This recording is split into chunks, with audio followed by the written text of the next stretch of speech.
Hello, good evening, and welcome to the Matchday 4 review of National League Natter. Now, this is quite an exciting week for us as a podcast, really, because effectively coming into your ear holes this week, you have 3 editions of the National League Natter podcast. This is the first one. So we are actually recording today on the Saturday evening. Literally, the games have just finished about an hour ago, an hour and 15 minutes ago. So we're as fresh as we can be. But this is how we've had to do the schedule this week because of 3 recordings in a week. So you are lucky. But before we get into that, I'd just like to welcome my amazing review co-host back onto the podcast. Chris, how are you? How did you view that game week? And obviously Barnet getting another win, you've got to be happy, right? Yeah, I got no complaints. I'm good, mate. I'm really good. I'll talk a bit more about the football later, but no, it's been a decent game week, so looking forward to running into these games. Yeah, absolutely.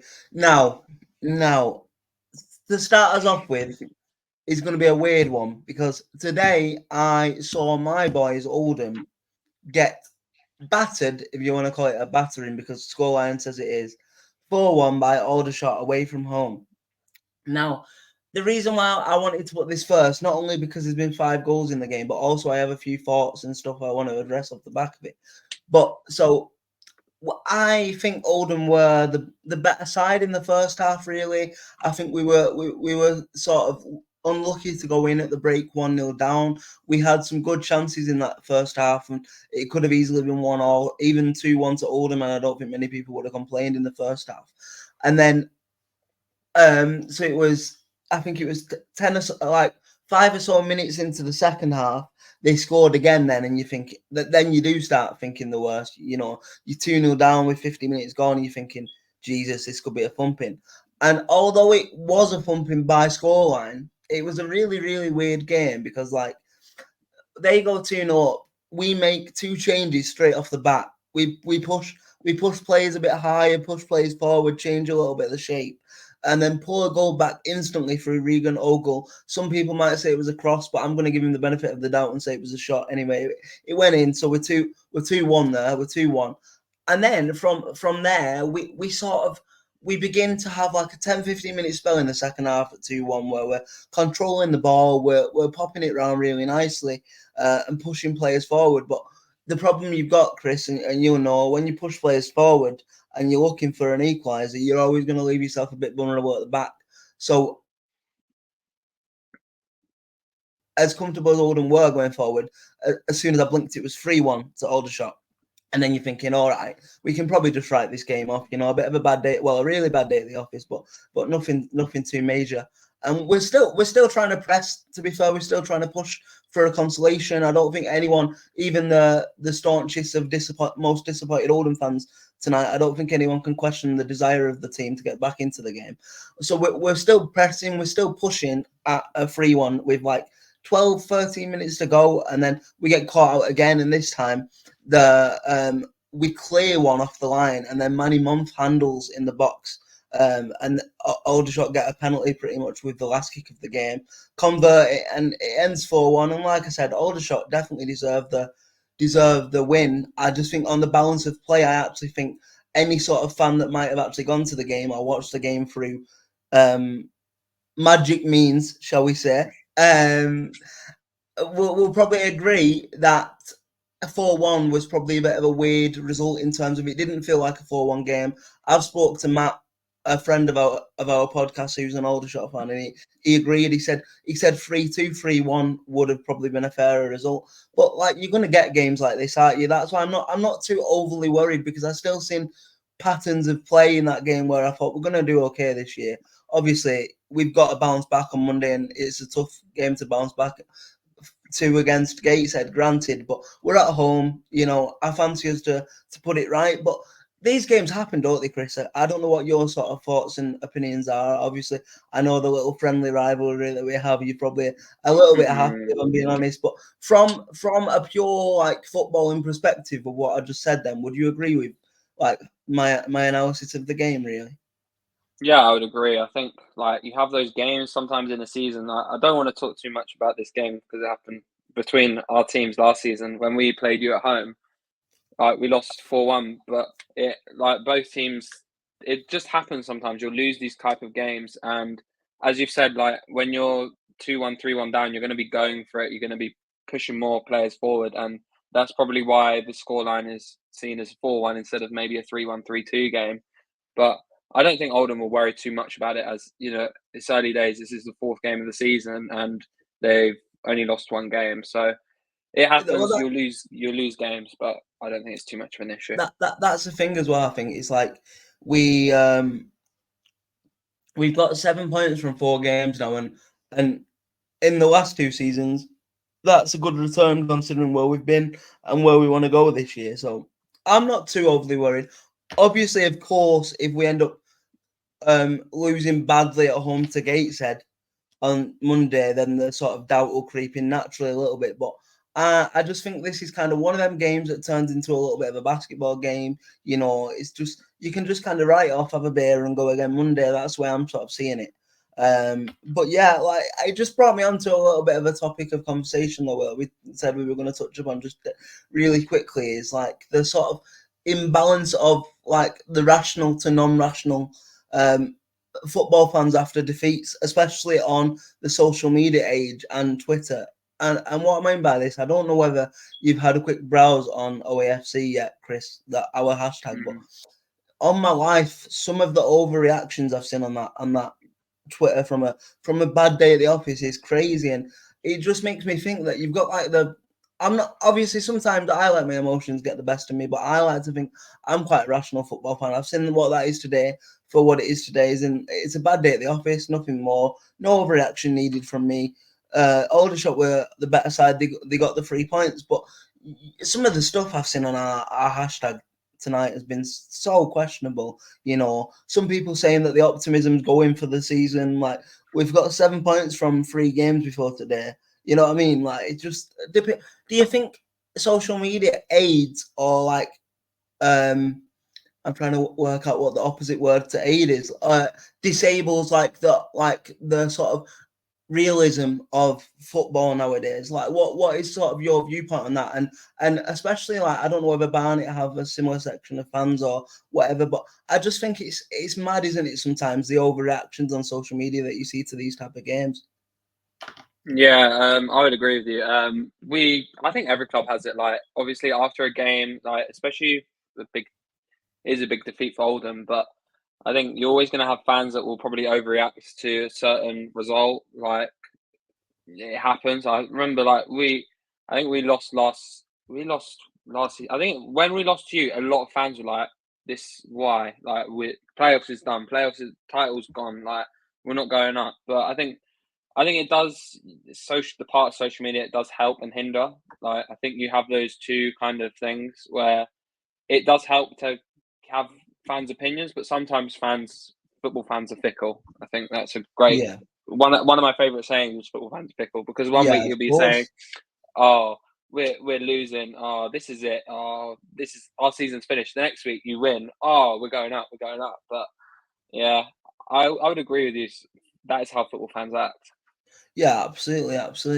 Anyway, that's enough sort of I can put that result to the back of my mind now and focus on Monday. But shall we touch upon Oldham's opponents on Monday in Gateshead? Now, obviously, we know Gateshead have started the season wonderfully. They had 7 points from 9 coming into today, and they made it 10 points from 12 today with a very comfortable, or it certainly looked comfortable on the scoreline, 3-1 home victory against Yeovil. Now, Chris, do you want to just touch upon like your thoughts and opinions on that game and like where you sort of see Gateshead now? Because I feel like we always say on this podcast we're a big advocate for like Gateshead's sexy brand of football and the results and stuff and stuff like that. But like it's a strange time to be a Gateshead fan, isn't it, at the minute, with the uncertainty of the ground, knowing that they can't really get promoted at the minute. They can't,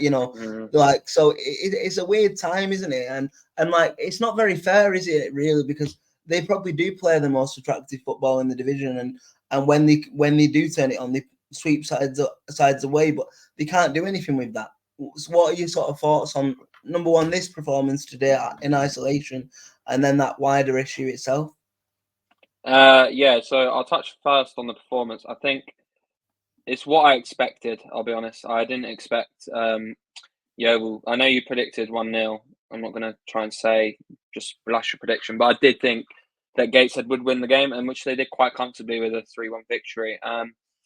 Gateshead they're doing what they're doing. Gateshead will win games. For me, it's if they can keep it up for the whole season, which has always been their problem. And I feel that they have these peaks and troughs where they'll go on a run, they'll go win 5, 6, 7 in a row, but then they'll lose these 1 or 2 little games, but then that run will continue. So I think Gateshead are in a. I think they've started unbelievably. That's a great start to the season. 10 points from 12 is great, but they just need to be a bit wary of how they continue in the season. And on the second point about what happens with Gateshead, I think it's still a bit of uncertainty with the council.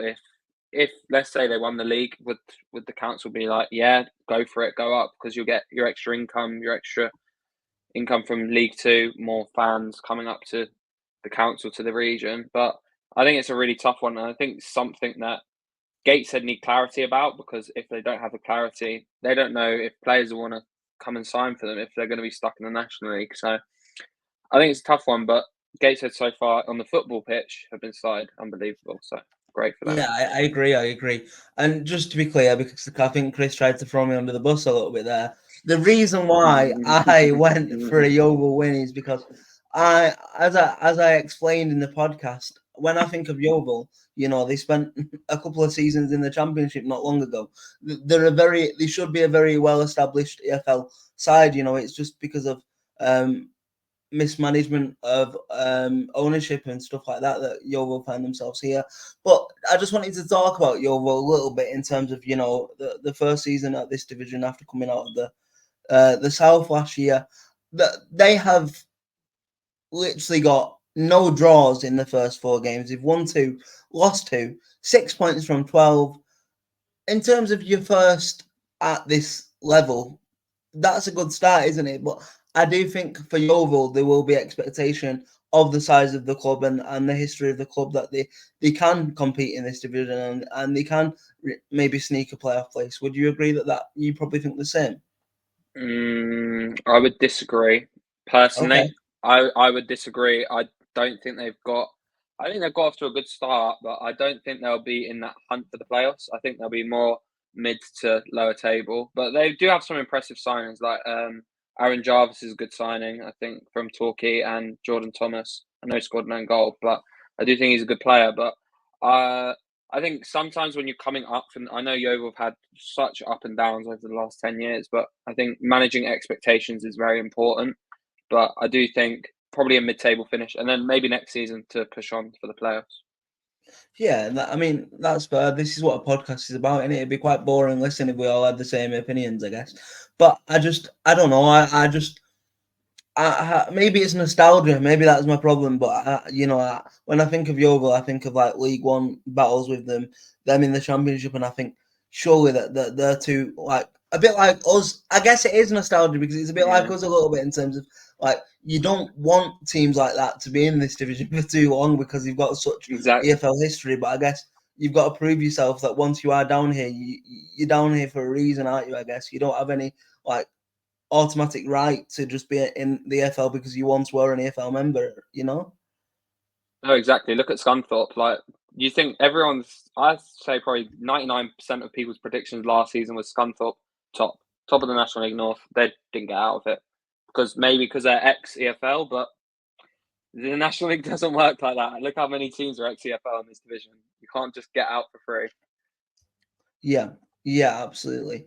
Now, next on the running order today was so we had Alty versus Eastleigh, and coming into this game, Eastleigh were the only team in the division going for a maintaining 100% winning record. They were going for 4 wins out of 4, and they were coming up against an Alty side that have kind of flattered to deceive a little bit in terms of their start. And like I know they bounced back from the loss. They've had 2 wins, granted, but I don't think we both said we don't think Alty will be as strong this year, and actually Eastleigh ended up getting the win today. It was quite a late win. Well, I say late. It was the last quarter of the game. It looked like, to be honest, it looked like there wasn't much sort of going on in the game. Apparently, Lewis Banks had a big chance for Alty, but the Eastleigh goalkeeper John McDonald produced quite a good save, I believe, from what I've seen on social media and the reports I've been reading.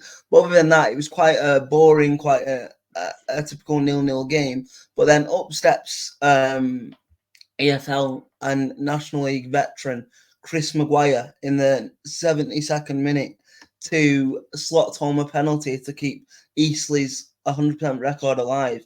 Now, I don't know whether you just want to touch upon the game briefly, Chris, but also a little question I want to pose to you and obviously pose to the listeners on our socials is none of us really had Eastleigh we might have had them to be in a hunt for a playoff place, granted, but I don't think any of us had Eastleigh as potential title contenders. And even saying it then, it's 4 games in, so we're not saying, we expect Eastleigh to be up there all season. But only team in the division to get 4 wins from 4. Are we sleeping a little bit on Eastleigh? And do they maybe deserve a little bit more respect? Obviously, they had the division's top goal scorer last year in Paul McCallum anyway, and they managed to keep hold of him, which surprised quite a lot of people. I thought he would have gone to AFL in the summer, but he's still here. So were we right to underestimate them, or do you think maybe with the top goal scorer of the division last year and a few smart additions this year, they are where they should be? So I'll touch on the game first, and I'll come to the underestimating Eastleigh point.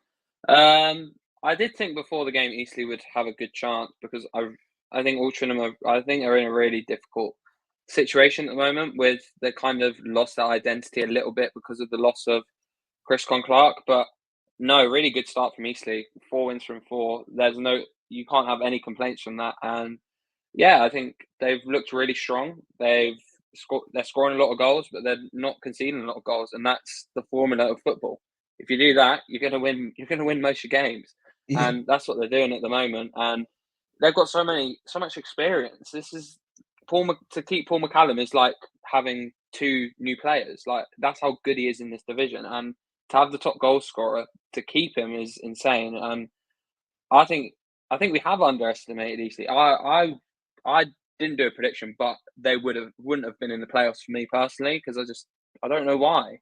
I think people just underestimate because they're not making huge marquee signings, but they're keeping the core of their squad and improving in the bits that they need to. And I feel that Eastleigh are under the radar and that they're going to be strong, but it's if they can keep up this start. Look, they're not going to win every game. They're not going to do an Arsenal, but if they can keep getting away, chipping in with wins, win at home and draw away, you got a really good chance to do well.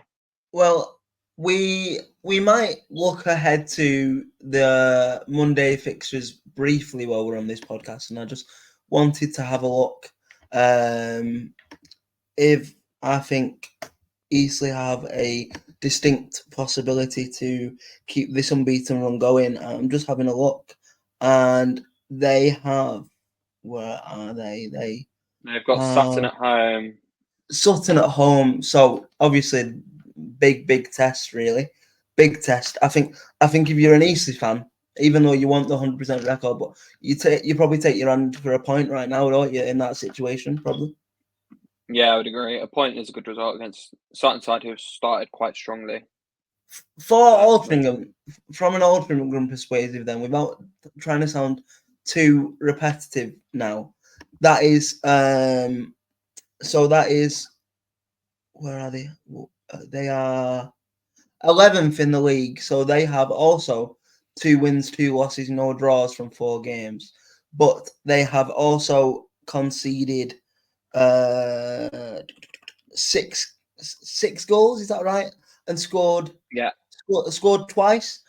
So I think I know we say it every week, but there's a stark problem there that they've lost the creator or the master creator in Chris Clark and the probably the biggest creative outlet in the league. And failed to replace him. Really, I mean, it's not the best of starts for Parkinson's men, is it? Really, if we're being honest. No, it's not. And my worry is not more about how many goals they're conceding, it's how many they're scoring. They've only scored 2 goals in their opening 4 games. So, yeah, if you're averaging a goal every other game, you're not going to win many points. And with the goals they're shipping as well, it's a bit of a recipe for disaster at the moment. But look, they've got time to make signings. Obviously, the National League transfer window doesn't close till March, so maybe they're looking to wait until the EFL transfer window closes in a week's time. I'm pretty sure it closes, so they've got time to see and then reevaluate who they want to bring in. And it is something a lot of clubs will do at this level. Wait till EFL closes, then you've got those players who maybe were expecting EFL moves to move into the National League. So it'll be interesting to see. Well, you kind of answered my next question there because you're the ultimate pro, but I was going to kind of get you to put on your football manager mind a little bit and try and step into the mind of a manager. So you've lost Chris Clark. Let's say they struggle to replace him. What do you think? It's a tactical tweak, like a play style tweak? What do you think needs to happen if Alty can't find? Because let's be honest, a player in the National League like Chris Clark is one in maybe every couple of years. You know, they don't knock around at this level for too long, because if they're good enough to play the AFL, they get snapped up. So if they can't bring in somebody of that quality and that sort of pedigree to be the creative outlet, where do they go sort of tactically and play style, in your opinion?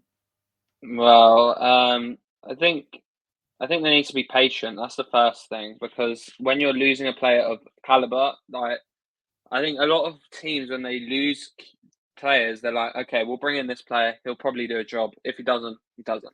But I think for Altrincham that they need to maybe tweak their little tactics a little bit, because they've brought in some good players. I like Golden, who played at Halifax last season. I think he's a really good signing. But maybe it's a tactical tweak that they need to do to involve a bit more of their attacking players, because they've got Justin Amaluza, who on his day is a good striker, but I don't think he's going to be the main man that Chris Clark was for Altrincham. And Regan Linney as well. I quite like the look of Regan Linney as well, if I'm being honest. So the thing is, with Alty, I think we've said, haven't we? I don't expect them to struggle. I just don't expect them to be in a playoff conversation this year. Yeah, but 100%. They could prove people wrong. But I do think they'll have enough about them to turn the tide eventually and win more games than lose more games to get them comfortably mid-table. But it's an interesting one to keep an eye on for sure.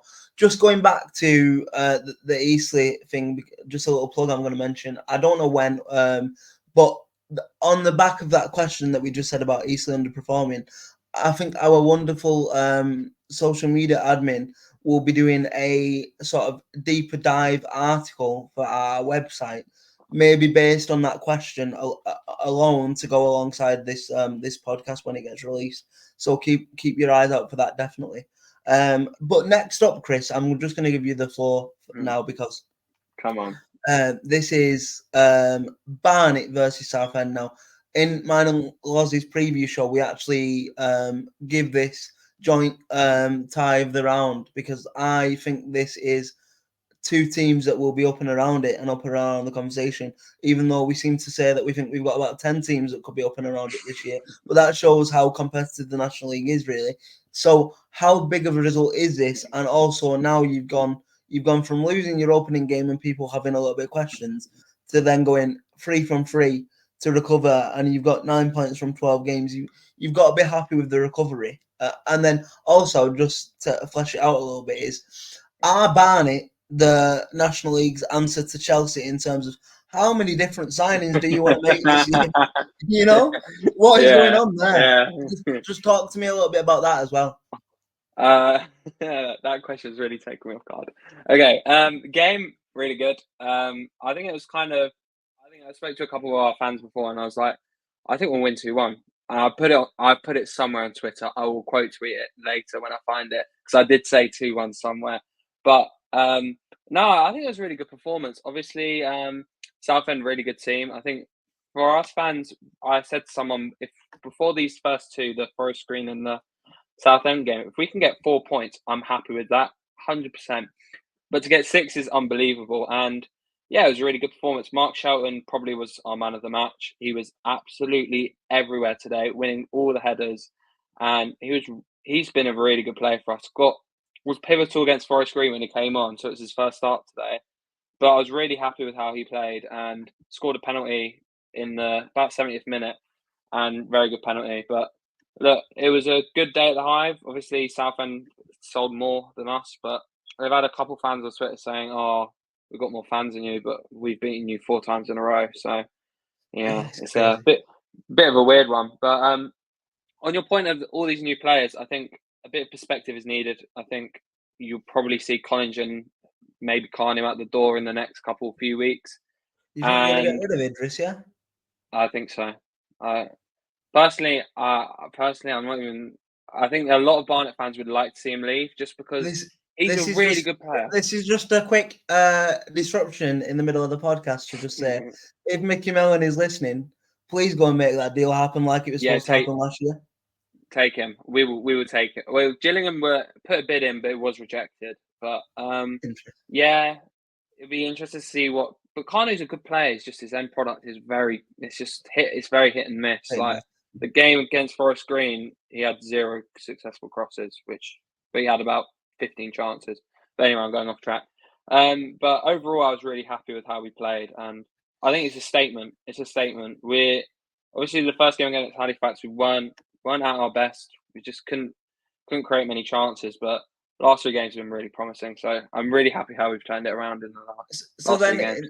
in terms of a Southend perspective, because you're probably best placed because you've been to the game and watched the game, was there any positives from Southend that sort of impressed you, and what were the main sort of negatives, and as your sort of opinions of like whether you think Southend will be strong enough changed on what you've seen this afternoon?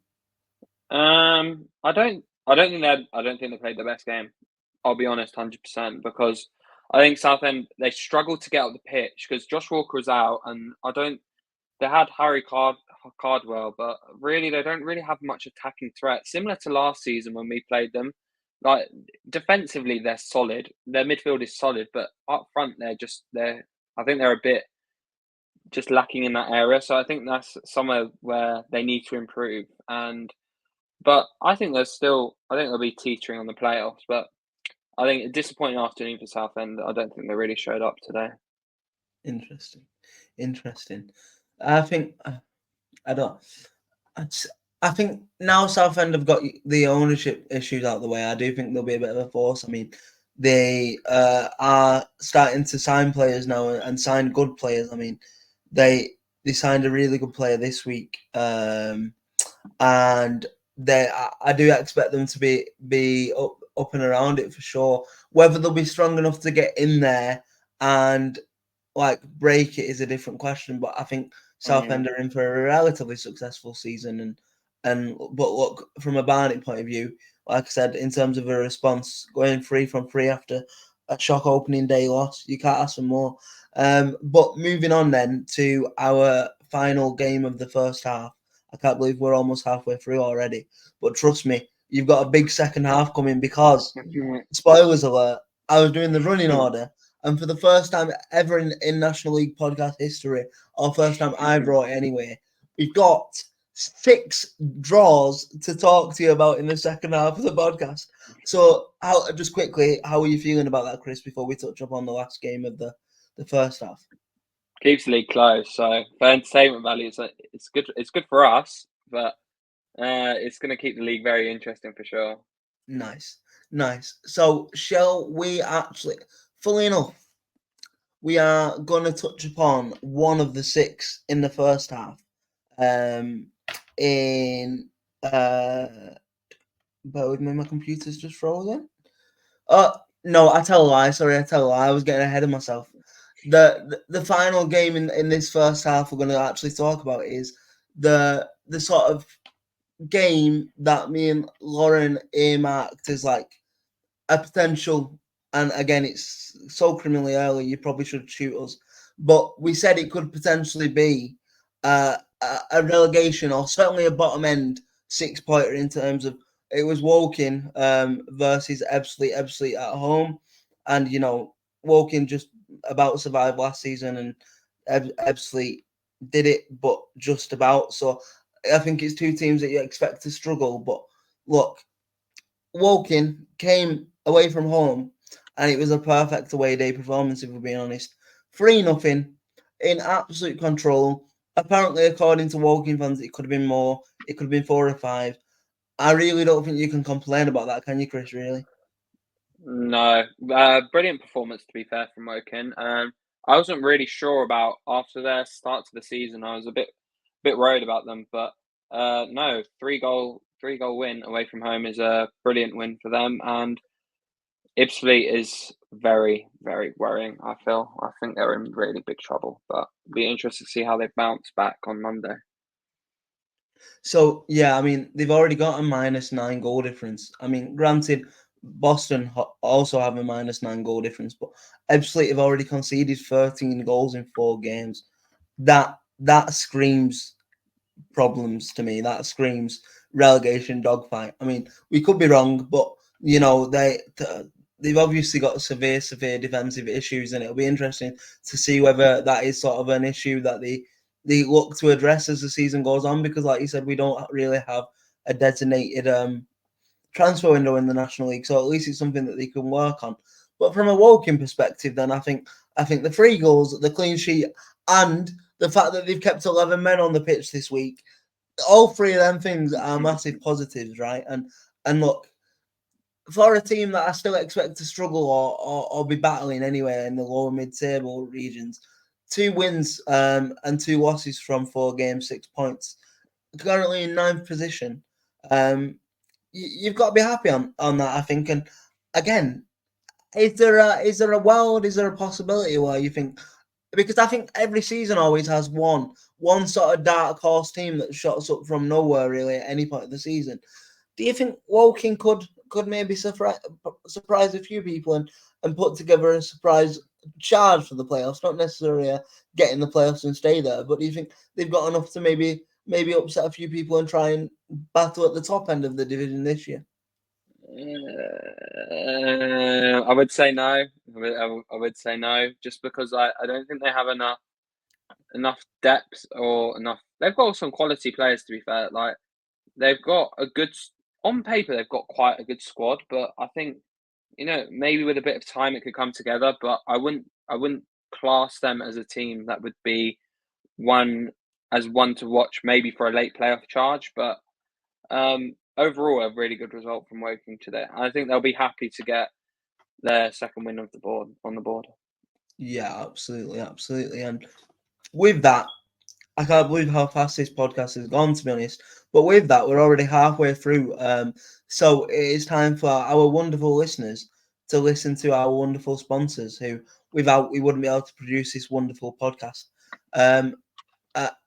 A prize goes to the person that can correctly guess the amount of times Aaron said "wonderful" in that link.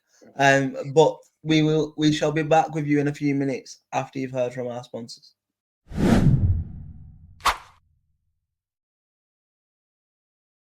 So, Chris, we are back, and now it's time to talk about the 6 draws. Now is time to get into the juice. Are you ready, mate? Are you ready for it? I'm ready for some draws. Let's do it. So, starting us off, we've probably got the best drawer of the lot. If that is even a saying or a category, I'd probably go to that. In fact, let's just strip it back a little bit, because this game, so it was Sutton versus my computer keeps freezing. So just tell the viewers who Sutton were playing just while I sort this out. Sutton are playing York City at home and drew 2-2, which is an interesting result. I'm back. So yeah, just a little bit of context for this result. What I wanted to say is me and Lauren potentially mark these 2 teams as 2 teams that have got enough about them to challenge for the playoffs. York should have enough about them with the signings that they've made. If Matt Uggler can stay out of meddling and using the club as an FM tool, which he seems to be doing at the minute, to be fair to him. And obviously Sutton coming down from League Two, we expect to be one of the strongest sides in the division this year, and obviously Steve Morrison, who we spoke to on the podcast. If you haven't listened to it yet, it's still available. Shared with us that he has similar ambitions. Because of this, when doing predictions this week, Lauren made a prediction that nearly set the National League on fire, if we're being honest. I've never ever seen more people get so wound up over one person's prediction of a 4-0 Sutton victory. Now, technically, I will give Lauren a little bit of credit. There were 4 goals in the game, so she was right to put it as a high score. It was just that the 4 goals were evenly distributed. But look, I think, if I'm being honest, I think York probably might be the happier of the two sides in terms of expectations and demands this season. But look, Sutton have, after the opening day, sort of ropey display against Tamworth on the hot pitch, they have responded really, really well, Sutton, and they are starting to take shape now. So I think York will definitely be the happier of the two teams here, don't you? Yeah, I would agree. Just getting a late goal from the man, the myth, the legend, the shop, John Lewis. Yeah, I think it was an interesting game. Obviously, they're both on now the same amount of points, and with getting that draw, putting them both 4th and 5th respectively, I think it's put a really interesting dynamic on it, because I think York City are, on paper, I think they've got such a strong squad, and as you said earlier with Matt Ugler, like they've got the ability and the finances to really kick on. So I think it'll be interesting to see throughout the season how well York City can do. And from a Sutton point of view, I think obviously with the hot pitch that their manager talked about with us, I think they've really bounced back really well with 2 draws and 1 win respectively from that run. So look, they're both 2 very strong sides, and I think they'll be happy with their starts to the season. Yeah, absolutely. And so next up in the sort of draw bonanza of the podcast this week, we have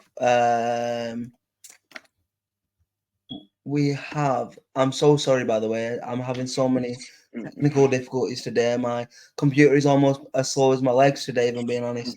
But well, I try and sort it a second. Chris, do you want to just take the floor? Yeah, let's go for it. Solihull 1, Braintree 1.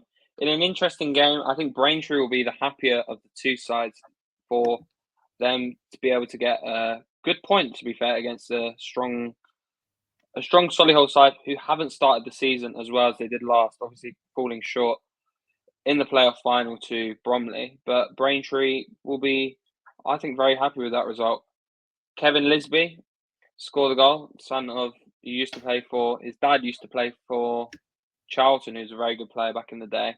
But to get a draw away from home from a Solihull side who haven't started the strongest that they wanted to do, they wanted to sort of kick on after last season's disappointment, and the way they played us off the park in the semi-final of the playoffs, I think they'll be disappointed with the start, but I think Solihull they've still got a strong squad, so I expect them to bounce back in the next coming games. Yeah, 100%. And look, it was. We spoke about Braintree having a little bit of cash investment this season. They've got obviously Akinde and Effiong as their 2 main focal points as strikers this season, and it was actually Akinde that got the assist to Lisby's goal in the 7th minute, and then obviously quite late on with 9 minutes to go, Stevenson got the equaliser for Solihull, and like you say, I think Braintree will definitely be the happier of the two sides here, and maybe just maybe they're starting to find the feet a little bit in the division, in terms of being a bit more resolute and sort of learning about the sort of do's and don'ts of this division in terms of play styles. Maybe they're actually going to put up a bit of a decent fight. Who knows? But I think, like I said, Braintree will definitely be the happier of the two. From a Solihull point of view, I think, like you said, they've got a very good squad. I expect them to be in and around and probably bottle the playoffs again. No, that was only a little dig at our social media admin Callum, by the way, not the overall views of Solihull. But yeah, I think Braintree will definitely be the happier of the two with that result. Yeah, I would agree with that. So next up, now I've got my running order back. Next up, we have the two newly promoted sides going head to head for the first time in this division in Boston United versus Tamworth. Now, I can reveal. Well, I will reveal, even though we'll do a full reveal on the preview show on Thursday, that I am a very happy man with this result because it got me the perfect 3 points in our scoring system for predictions, which I think won me the game week. But that's for a whole another different discussion. But so I called this with a bit of superb analysis. I said the way I see this is two teams that'll probably be quite used to each other, and probably sort of it'll be a bit of a chess match, a bit of cat and mouse. Neither of them want to give too much away from each other, and it'll be probably quite tight and end in a draw. And lo and behold, it was 1-1. So it's hard to sort of say who would be the happier of the two sides with that result, really, I think. But are you sort of surprised or not to sort of see a result like that against two newly promoted sides coming together, Chris? No, I would agree with your point. With it sort of being a chess match, and obviously they played each other twice last season, and I feel that I think both sides will be quite happy just to get an extra point on the board, because if you get points against these type of teams where you're against their relegation rivals this season, let's not make any other different point. They're going to be fighting with each other to get any points that they can. So I think both teams will be happy with the draw, and I think it's a good point for both teams to take away and then move on to their next game on Monday. Yes, I guess the question is that I think up until this point, if I'm being honest, I think that Tamworth have probably shown a bit more sort of resilience and sort of determination and sort of getting to grips with the sort of league quicker than Boston. But do you think this is kind of a result that kind of might kick Boston into gear a little bit and get them used to the sort of dynamics and physicality of the league? And do you think you can see them putting up a bit more of a fight than maybe we thought in the first 3 game weeks? Yeah, I think it's a good point in the right direction. Obviously, they've scored their first goal of the season, which, to only score 1 goal in 4 games is a bit concerning. But no, I would agree. I think it's a good chance for them to go and really push on. And I think it's quite challenging as well as a newly promoted side to kind of see and push on to see how you're going to do in the season. But look, I still think it's going to be a tough ask for Boston to stay in the division.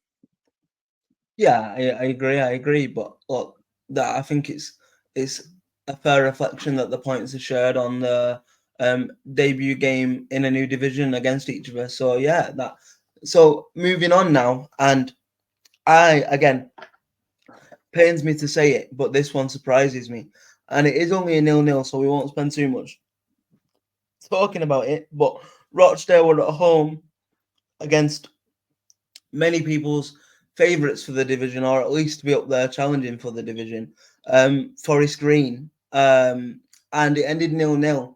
And I think Jim McNulty and his players will absolutely take your hand off for this result, even though, if I'm being honest, from what I've seen, maybe on another day, Rochdale probably deserve to win the game. So, from a Rochdale point of view, now they are sat on 5 points from 5 points from a possible 12. They have won 1, they've drawn 2 and lost 1. But they're on the same points as their opponents, actually, Forest Green. So, Forest Green, again, I don't want to start throwing big, massive questions around 4 games in, but this is what the podcast is for. So I'm going to go for it.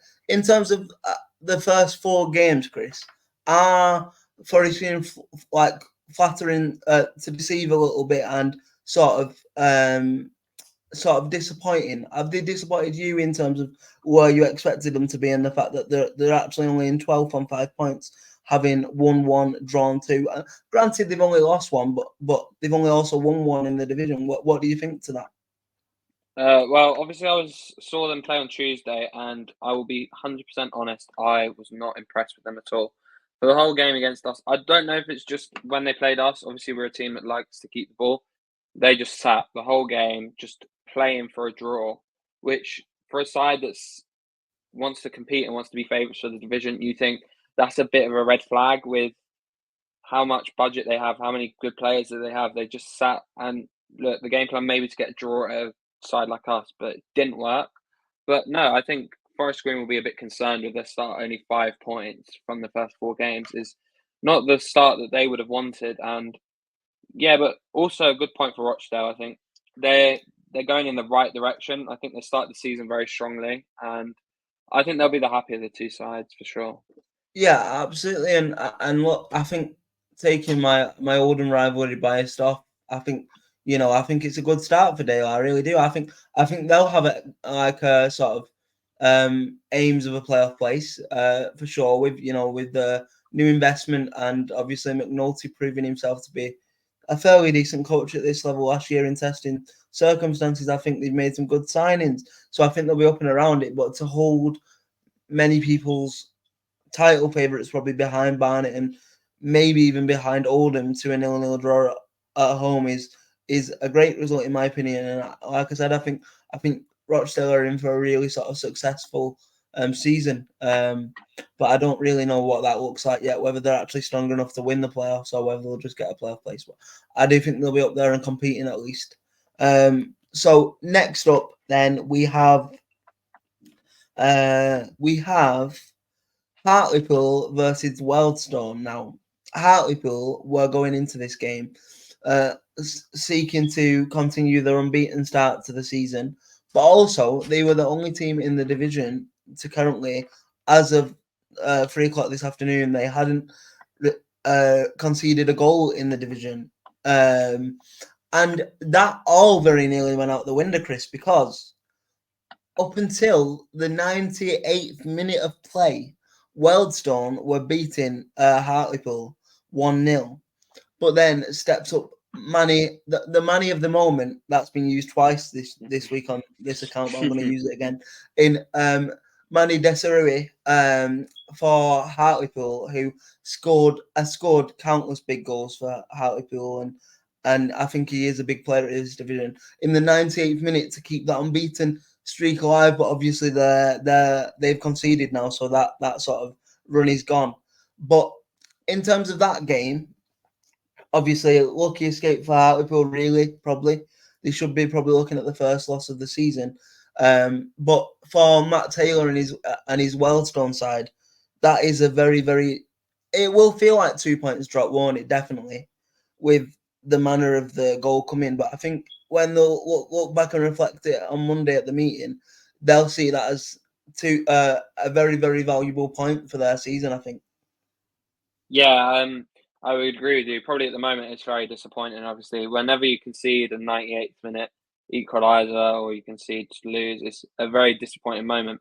But overall, I think Wealdstone will be happy with the point looking back on it. Get off the mark is good as well, but Hartlepool are a really strong side this year. I think maybe kind of not as much as with Eastleigh, but I think we have kind of written them off a little bit before we've even started watching the football. But look, I think Hartlepool got off to a brilliant start, and to only concede 1 goal in 4 games shows a lot. And I've been impressed with their start. And from a Wealdstone point of view, I think they're going to. I do think they're going to be down there, but I think they've got enough to keep them up. And that's me talking for a Barnet fan. And I've got no bias towards protecting my club from Wealdstone, but no, I think Wealdstone will be fine this season. I think staying up is probably something that they'll do again this year. Yeah, absolutely, absolutely. And then the penultimate game of the weekend, or the penultimate game of the running order, I should say, we're actually going to take it back to Friday night. And it was Dagenham and Redbridge against Chris Milliton's Halifax side. And this ended 1-1 in the end. I think from sort of what I've seen of this result, I think Hartlepool will.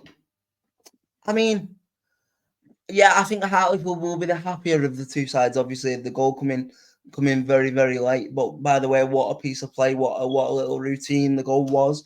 If you haven't seen it, it is on our Twitter account because it's such a well worked goal. But yeah, I think Halifax will be the happier of the two with the point. But also, I think that Halifax keeps showing what we've said about them so far this season and all of last season, that they might not play the prettiest brand of football. They might frustrate teams, but that's what they do. That's what a Chris Millington side looks like. And again, I saw one a little bit, Chris. Sorry, but just for context, they've done it to you already this season in terms of getting the 3 points. They've gone away to the capital and played a Dagenham and Redbridge side that, even though they've had quite a lot going on this summer, I still think are quite a strong side, and I think you've got to be happy with the point away in the capital, right? Yeah, I think it's a respectable point for Halifax. A lot of people said to me, Dagenham fans, they were like, we should have won the game. It's a similar story to the last campaign, where they got into positions where they take the lead, but they didn't actually do anything with it. But yeah, as you said, Halifax I'm not sure about, because when they played us, they were really good. Obviously, they got their goals really well worked. But since they played us, they've not picked up a win, and they did lose at home the following week to Aldershot. But I think they can be happy. Really, Dagenham, I think, are the happiest side to the start of the season, with both teams on 5 points. Both have scored 4 goals, and both have conceded 4 goals. So exactly the same start for both sides. But yeah, I think it was an interesting game, and a point shared is probably for the best for both sides. But I think Dagenham will be happier of the two. Absolutely. I just to finish up on Gateshead. Where am I going? On Halifax, sorry. I think it's really interesting because I think there's a portion of their fan base that I've seen that kind of always expects them to be sort of around the playoff places, and and I personally don't think they're strong enough for that. I think sort of top half, mid-table, if that's even a saying. Like anywhere inside the top 10, I think would be a good finish for Halifax for sure. So I think we'll definitely take that. Now to round us off, but not necessarily end the podcast, because we are just going to do a very brief look ahead to Monday fixtures, because we will be back with you on Monday Tuesday, by the time you listen to recorded, but we are recording Monday fresh off the back of the bank holiday fixtures. But I just want to give Chris the pleasure of closing out the games and talking about Fylde versus Maidenhead, which ended 0-0. Wow. And then I'll talk a little bit about my thoughts on Fylde as well this season. Wow, thank you for the privilege of this absolutely cracking game in the National League. Yeah, I would have expected Fylde to win this game, but good for Maidenhead to get off the mark with a 0-0 draw up at Mill Farm. And surprisingly, Nick Horton didn't get a goal or an assist, which is actually a strange fact in this division. But I think he's a bit of a fraud, really. You know what I mean? Like, what's going on? That is sarcasm, just for people. Just don't come at me in the comments. Nick Horton is a wonderful player. That's just a bit of a joke. But yeah, no, I would agree. I think Maidenhead will be happy to get off the mark, and Fylde, I think they've had a good start to the season anyway. Beating Solihull, getting a point away at Oldham was a good result, and yeah, they'll be happy with the point. And Maidenhead, sorry, it's been a long day. We'll be happy with the point. The thing is, though, if I'm being honest, I personally think that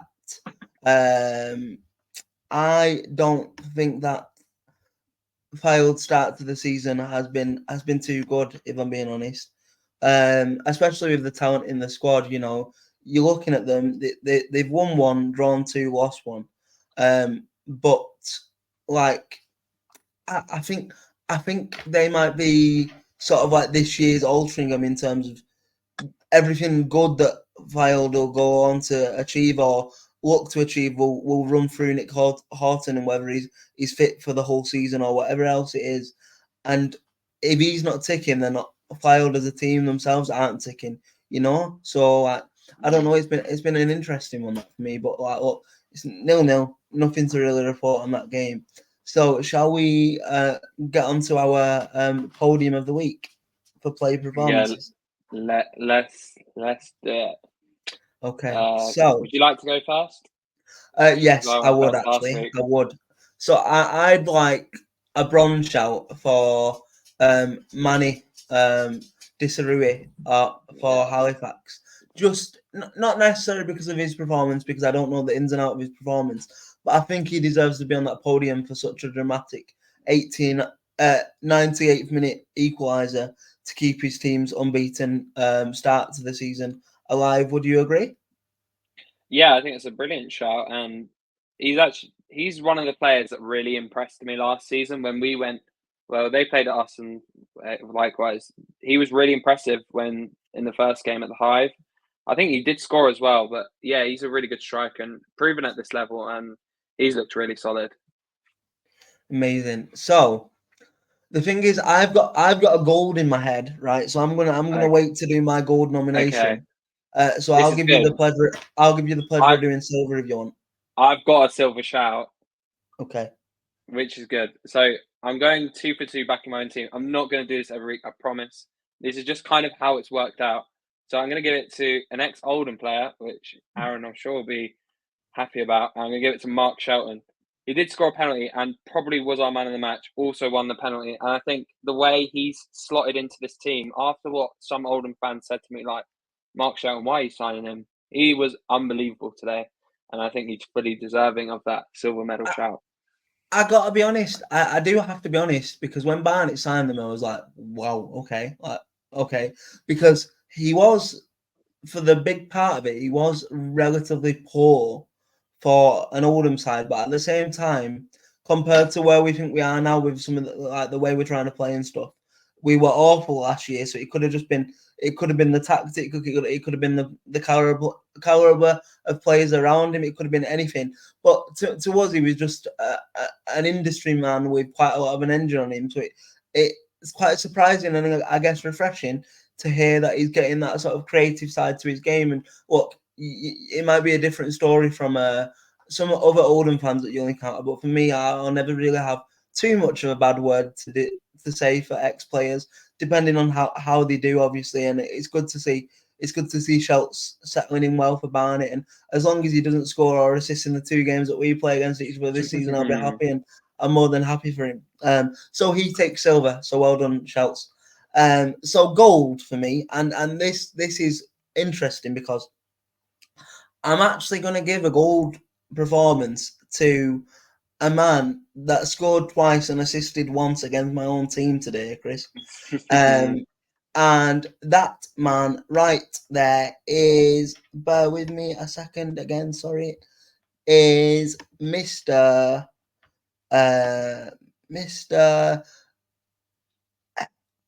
My computer keeps freezing. Do you wanna reveal who it is? It is James Henry. Yeah, James Henry. Now, this guy, I think, is ridiculous for this level. Really, if we're being honest. Such a high EFL pedigree with Millwall and Oxford and others on his CV and his playing career. I don't think it's that much of a surprise, really. You start to a National League season, and he just ran the show, really. Like I said, two goals and a assist, I believe, for him today, and I think that's well worth a gold shout in a thumping 4-1 win for the Shots. I think that's a very, very good choice for gold. I think we've done well on that one. Amazing. So just before we end, obviously you would have heard me mention it at the start of the podcast, but the way we normally do this podcast is me and Lauren do a preview on a Thursday to the Saturday games, and then me and Chris don't normally get together till the Monday. But you'll be listening to this early in your inboxes on Sunday morning, hopefully, because we'll be back to do this all over again on Monday evening to bring you a brand new, refreshed review for game week number 5. So ahead of that, Chris, I just wanted maybe one or two ties of the round from you, or ties that you're looking at and you're thinking they could be good games to report on a Monday. Okay, so I know you said 2. I'm gonna pick 3, just because I think there's too many good games. So I think the game of the round is at Braintree Park, which is Oldham Athletic against Gateshead. And I think that's going to be a really interesting game for both Oldham and for Gateshead, just to see how Oldham can bounce back really from that disappointing defeat against Aldershot. And then you've got 2 other interesting games that I really like, which is Forest Green against Altrincham, 2 sides that have started quite slowly in the division and kind of want to get their grasp on the National League season. And I think that'll be a good game down at Forest Green. And the last one is the only team to win 4 out of 4 against a strong Sutton United side, who are also unbeaten this season. So that's going to be a really good game. I'm looking forward to those ones. I agree. I think also for me, so I would put the game at Braintree Park in there as well, biased or not. I do actually think that'll be a good game. But the other one I'm looking at as well is Halifax versus Solihull, in terms of, can Halifax carry on this sort of run of, frustrating teams and doing well and being industrious and like frustrating the bigger teams. I think that's one to keep an eye on. I think, like you say, I think the tie of the round, biased or not, is going to be Gateshead versus Oldham, because even though it is Gateshead and they are a good passing side, this is what I tried to get across. Like, I'm like I said early doors, I'm not too worried about today, even though we lost 4-1, because I do still believe we're a good side. I do still believe we'll be up there, and I think Monday's a chance to prove that against a team that we're going to be competing with for them spots and them places. So that'll be a really exciting one to see how we bounce back. And yeah, I think that's probably about it for now. And then we will be back with you. We will be recording on Monday night, and you will be hearing it in your inboxes on Tuesday morning. But yeah, this is the first of 3 National League Natter podcasts this week. How lucky are you? So Chris, thank you for joining me this evening, and I will see you in just 48 hours time. Well, not even that really. Less than that. Yeah, like 36 hours time. To do it all over again. So thank you for joining me. Thank you, mate. It's been a blast, and I'll see you very, very shortly. And we have been National League Natter. This has been your National League Matchday 4 review, and until next time, we'll see you again.